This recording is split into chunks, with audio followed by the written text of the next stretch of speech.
वो एक भलवान सी ना काफरां दा, उन्हें आख्या कि जनाब अली का बड़ा नाम सुनिया है, मैं सुनिया कि जनाब बड़ा ताकतवर है। तो कहने लगा कि मैं अज अली नूं शिकस्त दे के छड़नी है, चाहे जो मर्जी हो जाए।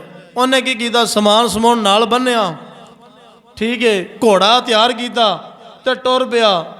तो जनाब उन्हें आख्या कि मेरे मुकाबले का बंदा कोई नहीं, तो हुण मैं अली तू भी शिकस्त दे के अपना इस इलाके के अंदर नाम पैदा करांगा। लेकिन मेरे दोस्तों होया कि टुरता हो पिया अली नूं लभण वास्ते। किनूं लभण वास्ते ही? अली नूं लभण वास्ते टुरता हो पिया। हुण उहनूं ये पता नहीं सी ये किहड़े शेर दे नाल पाला पैण लगा। ते वो बेली टुर पिया, लभदा लभदा लभदा लभदा अली दा ठिकाना कित्थे अली मिले, मैं उहदे नाल कुश्ती करांगा। मैं आखांगा लो जी अली दा बड़ा नाम सी, अली नूं मैं शिकस्त दे आया वां। लभदा लभदा बड़िया लोगों कोलों पुछया, तो किसी ने दसिया बई यहीं चला जा, किसी ने दसिया यहीं चला जा।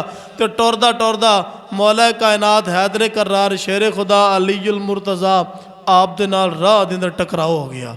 जो टकराओ होया मौला कायनात कोलों पुछदा कि बेलिया अली दा पता दस, अली कित्थे आ फरमाया बेलिया कम दस, अली दा पता मैं दस दियांगा।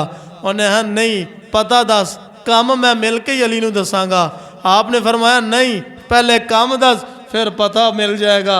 जे तू अगर ना दसेगा फिर पता भी कोई नहीं हैगा। कहने लगा मैं सुनिया बड़ा बहादुर है। आप फरमाया हाँ हाँ बहादुर तो बड़ा है।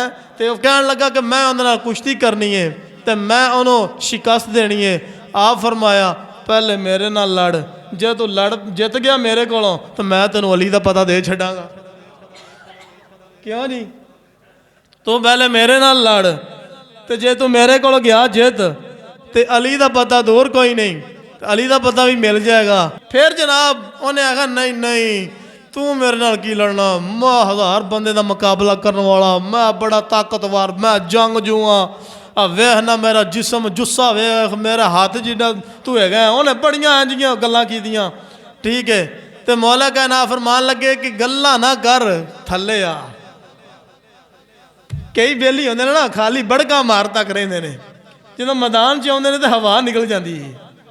तो फिर कहन लगा तेरी माड़ी जी जान है, एवें तू मेरे को जड़ा ना काम खराब हो जाएगा। आप फरमाया कोई गल नहीं, जो मैं जो आखन डिया वा सवारी तो थले आ, मेरे नाल कर मुकाबला, जे तू गया जित तो मैं तेनों अली का पता दे दिया। गल मुकी, जे तू एडी दूरों टुर के आया जू है तो फिर आ ना।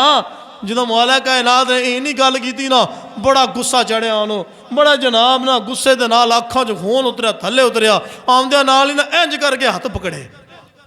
कुछ जेडे पहलवान होंगे ना कुश्ती करते हैं पहले पंजा च पंजा पाते हैं, ठीक है ना। जो उन्हें मौला कायनात हैदर करार आपके हाथों में हाथ इंज करके पंजे च पंजा पाया ना, आपने इंज करके जो नप्या, ठीक है। तो ये जड़ा जोर सी, ये जड़ी ताकत सी, ये जड़ी पावर सी, ये ईमानी पावर सी। आपने इंज करके जो नप्या ना तो जनाब सारिया नाड़ां खिंचियां गईयां, तो चुक के इंज करके जनाब आपने मरोड़ कंड पर ने थले सुटिया। तो कहन लगा छड़ दे हले हले मैं तैयार ही नहीं होया सी, हले मैं रेडी नहीं होया, दोबारा फिर तू तो पहले ही मैनू भाल लिया है, ठीक है। एक बार दोबारा फिर मैं हले तैयार नहीं होया। आपने फरमाया कोई गल नहीं, तू दोबारा नहीं फिर दोबारा आ जावी, फिर एडी केड़ी गल हैगी। फिर उन्होंने पंजे च पंजा पाया। फिर मौला कायनात ने जरा थोड़ा जिहा होर जोर लाया ना, तो पैरों के नाखना तो लैके सिर के वालों तक वाल जो नाड़ा सारिया खिंचियां गईयां, तो जनाब आपने चुक के ठा करके जमीन ते सुटिया। तो नाले ही फरमाया दसा अली दा पता। कहन लगा अली होर कोई नहीं है, अली तू ही हो सकना है। तो अली से लड़े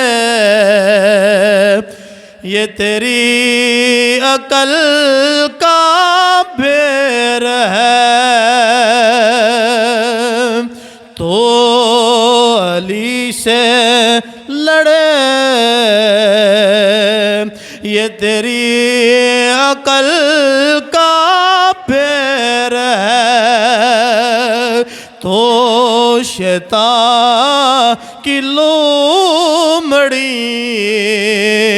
और ये खुदा का शेर है तो शैतान की लोमड़ी